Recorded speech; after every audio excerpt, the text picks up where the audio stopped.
60 வருஷத்துக்கு முன்னாடி 8 வயசு சிறுமி அம்மனாக மாறிய கதை உங்களுக்கு தெரியுமா?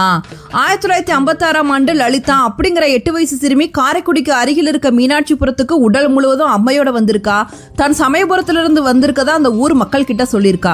சிறுமி சொன்ன வார்த்தைகள் எல்லாம் அருள் வாக்காய் இருந்து பல அற்புதங்களை நிகழ்த்தியிருக்கு. சிறுமியோட உடல்ல இருந்த அம்மை முத்துக்கள் போல வளர ஆரம்பிச்சிருக்கு. இதை பார்த்து நிறைய பேர் கிண்டல் பண்ண ஆரம்பிச்சிருக்காங்க. ஒரு நாள் தன்னை கிண்டல் பண்ணவரை பார்த்து, உங்க வீட்டு கிணத்தடியில தக்காளி செடி இருக்கு, அதுல தக்காளி பழம் முளைச்சிருக்கு, அதை கொண்டு வா அப்படின்னு சொல்லியிருக்கா. எங்க வீட்டுல தக்காளி செடியே இல்லையே அப்படின்னு சொல்லிட்டு அவரும் போய் பார்த்திருக்காரு. அப்ப கிணத்தடியில ஒரு தக்காளி செடி புதிதாக முளைச்சு அதுல தக்காளி பழம் இருந்திருக்கு. அதை கொண்டு வந்து அந்த தெய்வ சிறுமி கிட்ட கொடுத்து ஆசீர்வாதம் வாங்கியிருக்காரு. அன்று முதல் பக்தர்கள் அம்மனுக்கு காணிக்கையாக தக்காளி பழத்தை கொடுத்திருக்காங்க.